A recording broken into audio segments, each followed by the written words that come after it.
गुरुर्ब्रह्मा गुरुर्विष्णू गुरुर्देवो महेश्वरा गुरु साक्षात परब्रह्म तस्मै श्री गुरुवे नमः।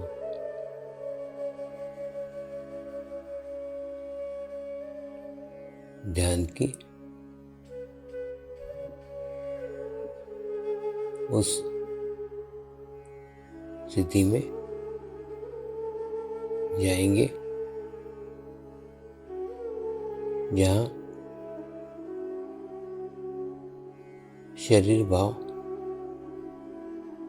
पूर्णतः समाप्त हो जाता है।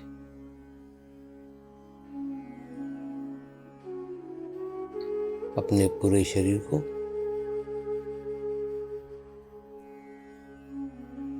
पूर्णतः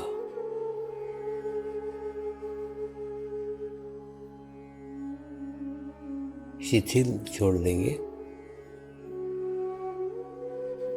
एकदम रिलैक्स हो जाइए।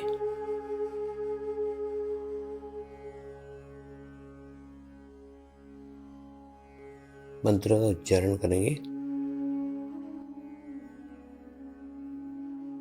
मैं एक पवित्र आत्मा हूँ।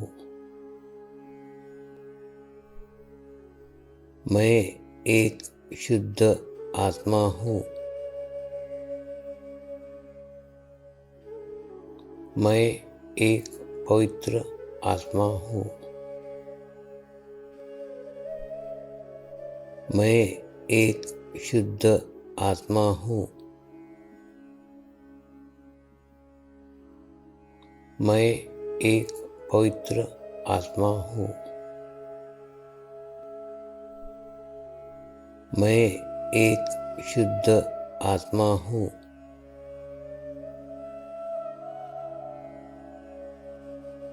अभी इसी आत्मा भाव को बनाए रखते हुए गुरु मंत्र का उच्चारण करेंगे।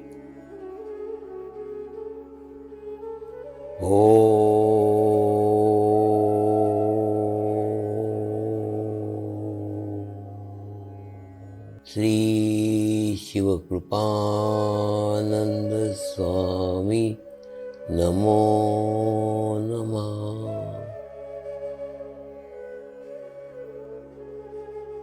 ओम श्री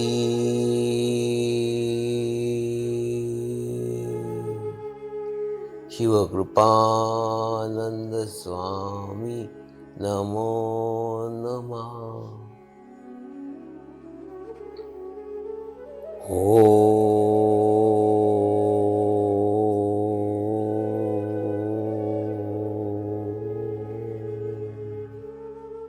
श्री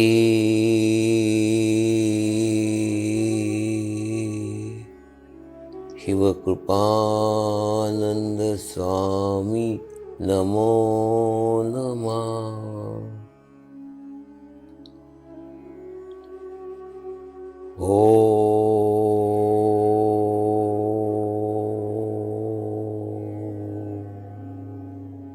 श्री शिव कृपानंद स्वामी नमो नमः।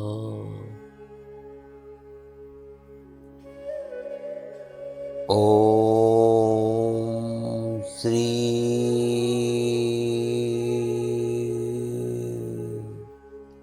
शिव कृपानंद स्वामी नमो नमः।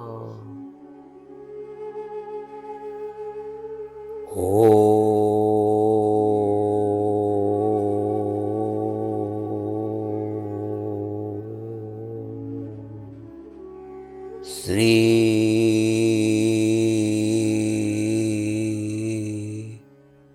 शिव कृपानंद स्वामी नमो नमः।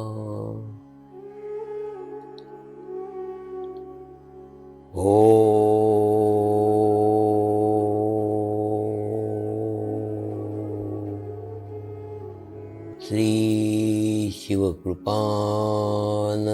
स्वामी नमो नमः।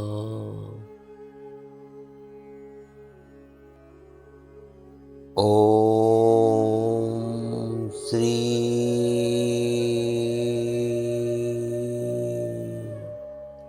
शिवकृपानंद स्वामी नमो नमः।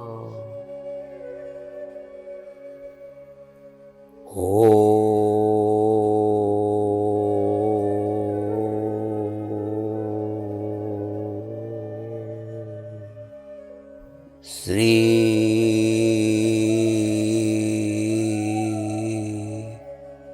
शिवकृपानंद स्वामी नमो नमः।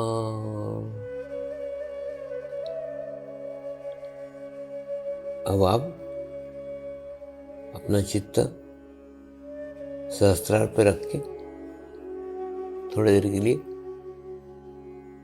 ध्यान में जाएंगे।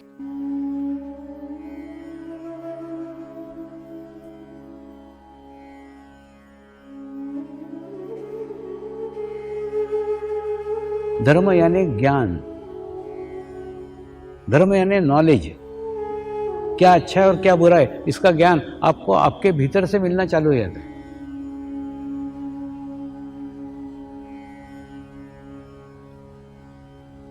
फिर आपको बाहरी ज्ञान की कोई आवश्यकता नहीं है, फिर आपको बाहर से उपदेश देने की कोई आवश्यकता नहीं है, ये चीज अच्छी है और ये चीज बुरी है, कुछ आवश्यकता नहीं है। आपको खुद को ही ज्ञान हो जाएगा, आपकी आत्मा प्रकाशित हो जाएगी, उस प्रकाश में आपको सब स्पष्ट स्पष्ट दिखना प्रारंभ हो जाएगा। मैं आपको एक उदाहरण से समझाता हूं। देखिए, जैसे एक बहुत बड़ा हॉल है, उस हॉल के अंदर मैं बैठा हुआ हूं और मैंने एक सांप को रस्सी समझ के पकड़ के रखा है और आप खिड़की से चिल्ला रहे हो, स्वामी जी वो सांप है, स्वामी जी वो सांप है। मैं नहीं मान रहा हूं। क्यों नहीं मान रहा हूं? मेरा अज्ञान है, मैं सांप उसको नहीं समझ रहा हूं, मैं उसको रस्सी समझ रहा हूं और मैंने पकड़ के रखा है। आप कितना भी चिल्लाओ, मैं आपकी बातों पे विश्वास नहीं करूंगा, क्योंकि मेरा अज्ञान एकदम पक्का है, मेरी मान्यता एकदम पक्की है कि ये रस्सी है। लेकिन आप में से कोई व्यक्ति अंदर आ जाए और अंदर आके लाइट जला दे, जैसे आप लाइट जला दोगे, जैसे ही प्रकाश हो जाएगा ना, मेरे को दिख जाएगा कि मैंने जो पकड़ा है वो सांप है, मैं तुरंत उसको छोड़ दूंगा। फिर आपको उपदेश देने की, आपको कहने की, आपको रिक्वेस्ट करने की कोई आवश्यकता ही नहीं रहेगी, खुद ही मैं छोड़ दूंगा। बिल्कुल ठीक ऐसा ही हमने भी हमारे अज्ञानता के कारण हमने हमारे जीवन में कई बातें, शरीर के माध्यम से कई मान्यताएं, शरीर के माध्यम से कई व्यसन पकड़ के रखे हुए हैं। लेकिन हमारी मान्यता है वो अच्छे हैं, हमारी मान्यता है वो सही है, लेकिन वास्तव में वो सही नहीं है, लेकिन हमारी मान्यता है, तो उस मान्यता को कोई ठुकरा नहीं सकता। लेकिन जैसे ही आपको आत्म साक्षात्कार होगा, जैसे ही आपका अंदर का लाइट जल जाएगा, आपके भीतर का प्रकाश जागृत होगा, आपको खुद को दिखेगा कि आपने क्या क्या गलत चीजें पकड़ के रखी, वो सब बातें खुद छूट जाएगी। इसीलिए इसमें बाहर के कोई उपदेश नहीं है, क्या करना चाहिए, क्या नहीं करना चाहिए, क्या होना चाहिए, कुछ भी नहीं है। सीधा आपके अंदर का लाइट जला दिया जाता है, आपके अंदर का दिया प्रकाशित किया जाता है। दिए पे से याद आया, समर्पण में एक धोखा है, समर्पण संस्कार में एक भ्रम है, समर्पण संस्कार का एक दोष है। मैं आपको ना अच्छाइयाँ बुराइयाँ सब बताता हूँ, क्योंकि आप उसमें अलर्ट रहे।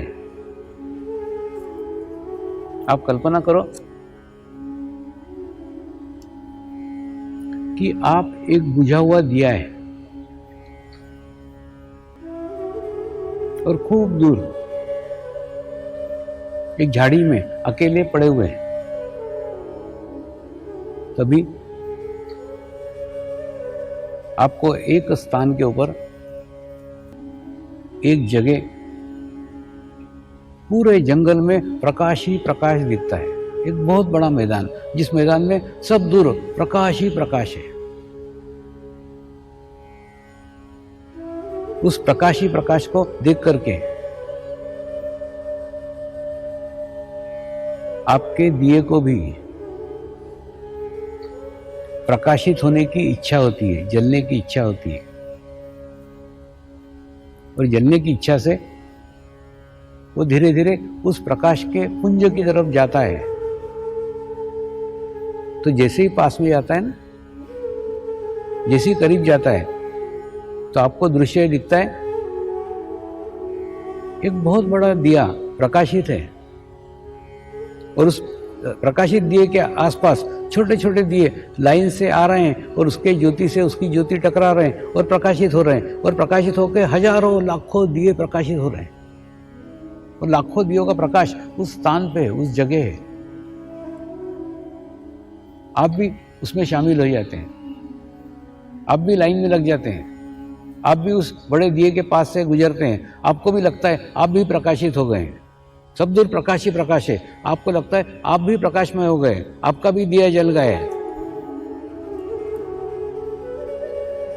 लेकिन जैसे ही आप आपके घर लौटते हैं, जैसे ही आप आपके वापस जंगल में आते हैं, देखते हैं वो भ्रम था,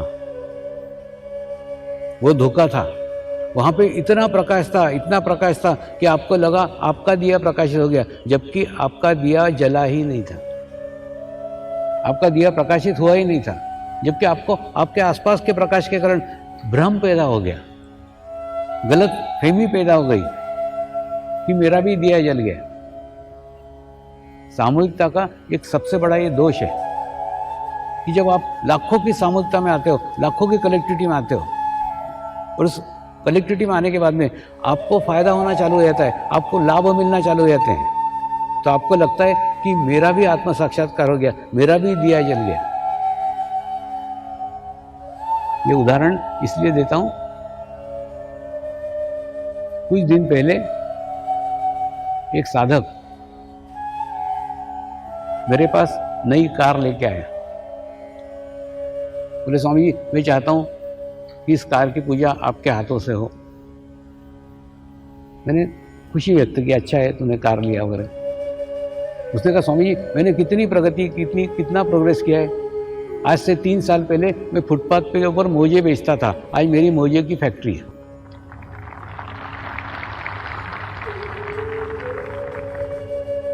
वो खूब खुश हो रहा था, वो खूब प्रसन्न हो रहा था। मैंने उसको बोला, ये प्रगति की निशानी नहीं है, ये प्रोग्रेस की निशानी नहीं है। सभी लोगों को आर्थिक लाभ हो रहे हैं, सभी लोगों की आर्थिक प्रगति हो रही है, तो उनके साथ तू जुड़ गया तो तेरी भी हो गई। ये तेरी स्वयं की प्रगति नहीं है। तेरे को अगर लगता है कि तेरी प्रगति देखने का है, तेरा प्रोग्रेस देखने का है, तो अकेले में ध्यान कितने जल्दी लगता है ये देख। जितने जल्दी ध्यान लग रहा है वो तेरी सही स्थिति है। नहीं होगा।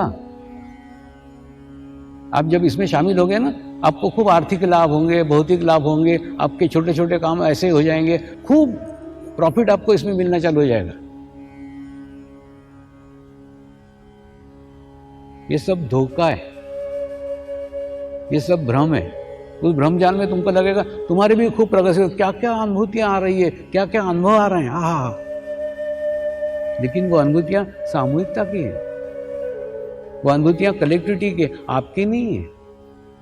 लेकिन आप धोखे में आएंगे, आपकी है वो, और आप में अहंकार आ जाएगा। मेरी कितनी प्रगति हो गई है, मेरी कितनी आर्थिक प्रगति हो गई, मेरी कितनी ध्यान की प्रगति हो गई, मुझे कितनी अच्छी अच्छी अनुभूतियां आ रही है।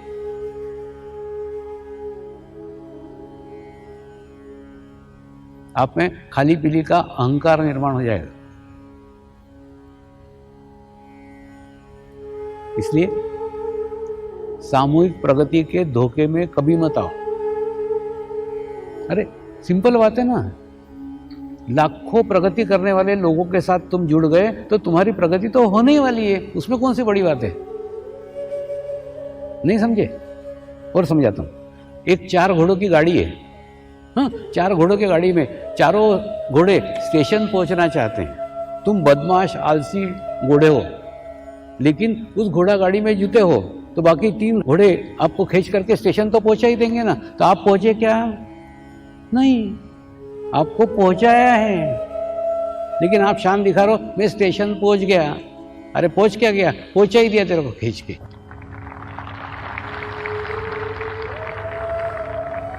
इसलिए इन सब छोटे छोटे लाभों के धोखे में मत आना। अपनी प्रगति हुई है कि नहीं, अपना प्रोग्रेस हुआ है कि नहीं, आत्म साक्षात्कार को मैंने सही रूप में ग्रहण किया है कि नहीं, ग्रहण किया है तो मेरी प्रगति कैसे हो रही है, मेरा प्रोग्रेस कैसा हो रहा है। खूब लोगों को जानने की, खूब लोगों को पहचानने की खूब इच्छा रहती है, मेरा प्रोग्रेस कैसा हो रहा है, स्वामी जी मेरी प्रगति कैसे हो रही। मैं पूछता हूं तू पूछ रहा है मतलब नहीं हो रही। ध्यान की प्रगति वो प्रगति है जिसमें ये होश में भी नहीं रहता कि ध्यान की प्रगति हुई कि नहीं हुई।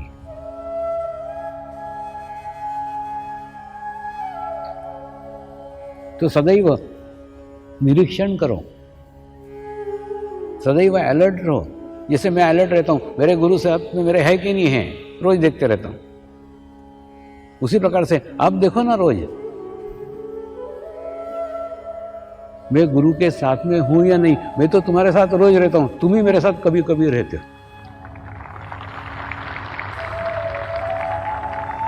अकेले में बैठो, हाथ में वाइब्रेशंस आ रहे हैं कि नहीं आ रहे हैं, ध्यान कितने जल्दी लग रहा है, पलक झपकाते ना इतने में ध्यान में जाना चाहिए। ये ध्यान की स्थिति है, पलक झपकाते इतने में। सामूहिकता में ध्यान हो रहा है वो सच्चा ध्यान नहीं है, वो असली ध्यान नहीं है। सेंटर पे ध्यान हो रहा है, उसमें तुम्हारा ध्यान लग रहा है, वो अच्छा नहीं, तुम्हारा अकेले में ध्यान लगना चाहिए।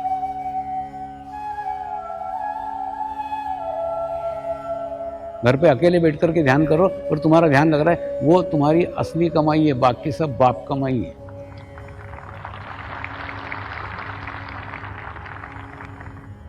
तो तुम्हारी कुछ प्रगति हुई है कि नहीं, तुम्हारा कुछ प्रोग्रेस हुआ है कि नहीं, इसको रोज सदैव जांचो।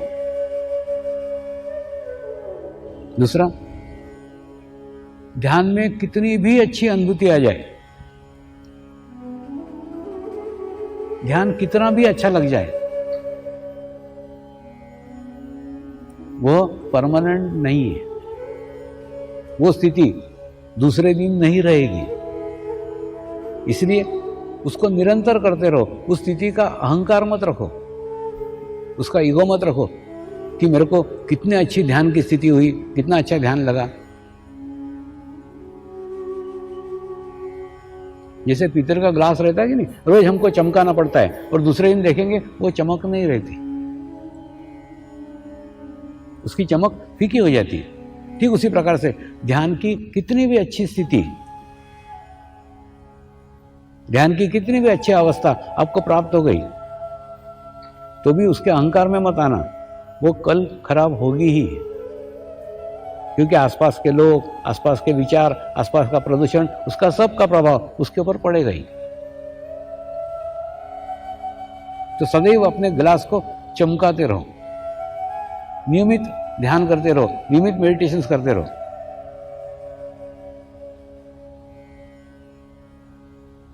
इसलिए नियमित मेडिटेशन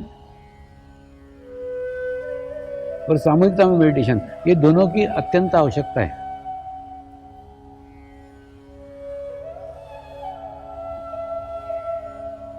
ये सामूहिकता के भ्रम की बात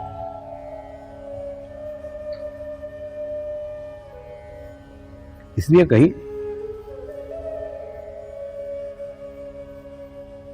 क्योंकि इस प्रकार के फायदे हमको तुरंत दिखना चालू हो जाते हैं, तुरंत मिलना चालू हो जाते हैं और उसके कारण एक भ्रम की स्थिति हमारे अंदर निर्माण हो जाती है।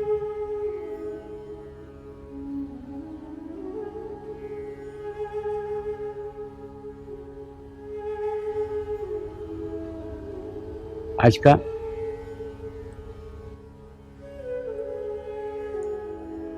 साईं बाबा का संदेश यह है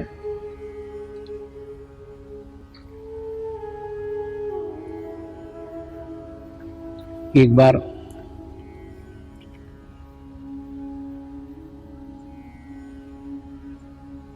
द्वारका माई में शिरडी के साईनाथ बैठे हुए थे।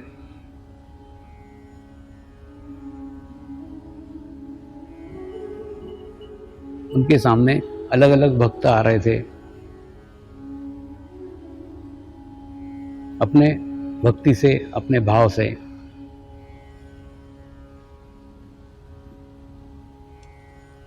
कोई फूल चढ़ा रहे थे, कोई हार चढ़ा रहे थे,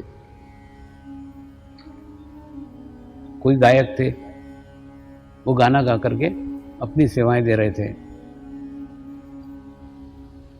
कोई वादक थे, वो अच्छे वाद्य बजा करके अपनी सेवाएं दे रहे थे।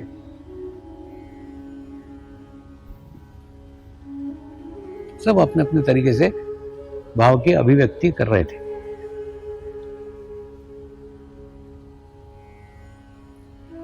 उसी समय एक दादा भट्ट और डॉक्टर पंडित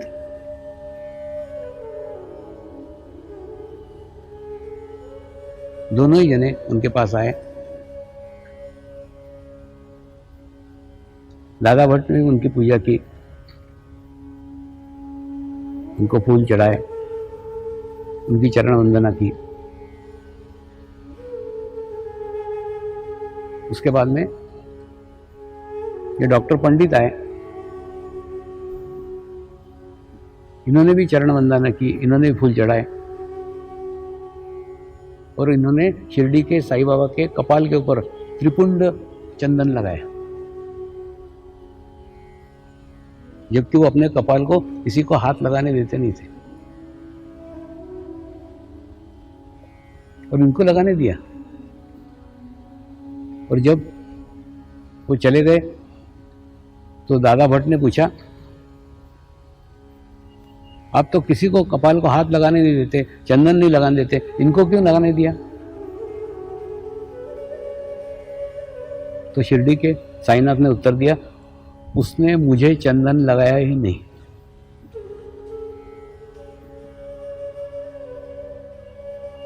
मैंने उससे चंदन लगवाया भी नहीं।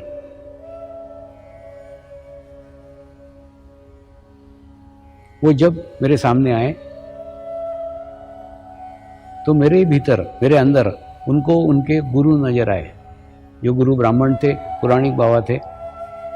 वो त्रिपुट का चंदन लगाते थे, वो उन्होंने मुझे अपना गुरु समझ करके लगाया है।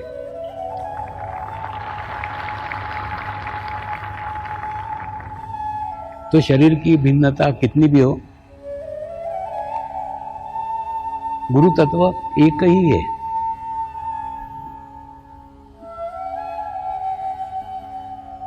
तो उन्होंने मुझे अपना गुरु समझ करके चंदन लगाया, मुझे साईं बाबा समझ के चंदन नहीं लगाया और मुझे देखा भी नहीं। मेरे अंदर भी उनको उनके गुरु ही नजर आए।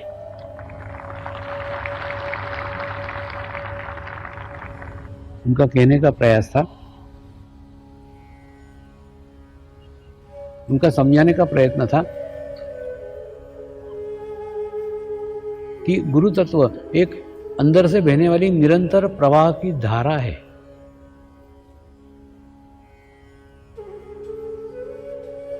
तुम तुम्हारा चित्त उस धारा पे रखो, पाइप के ऊपर मत रखो। पाइप का आकार प्रकार अलग हो सकता है, रंग रूप अलग हो सकता है,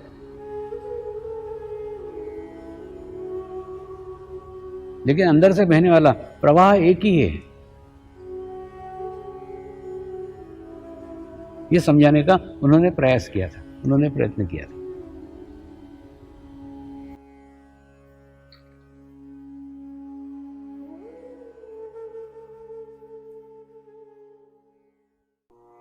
प्रार्थना करेंगे। हे परमात्मा, हम सभी पवित्र आत्माएं आपको हृदय से प्रार्थना करते हैं कि सारे विश्व में शांति हो, सारे विश्व के आत्माओं की आध्यात्मिक उन्नति हो एवं सर्वांगीण उन्नति हो, यही हम सब आत्माओं की शुद्ध इच्छा है। हे परमात्मा, हम सभी पवित्र आत्माएं आपको हृदय से प्रार्थना करते हैं कि हमारे सद्गुरु श्री शिव कृपानंद स्वामी जी का स्वास्थ्य सदैव अच्छा रहे, उनकी आयु दीर्घ हो, यही हम सब आत्माओं की शुद्ध प्रार्थना है, शुद्ध प्रार्थना है, शुद्ध प्रार्थना है। शांति पाठ करेंगे। ओम ध्यो शांति अंतरिक्ष गुम शांति पृथ्वी शांति रापः शांति औषधयः शांति वनस्पतयः शांति विश्वे देवाः शांति ब्रह्म शांति सर्वगं शांति शांति एव शांति सामा शांति एधि ओम शांति शांति शांति सर्व इष्ट सुशांति भवतु।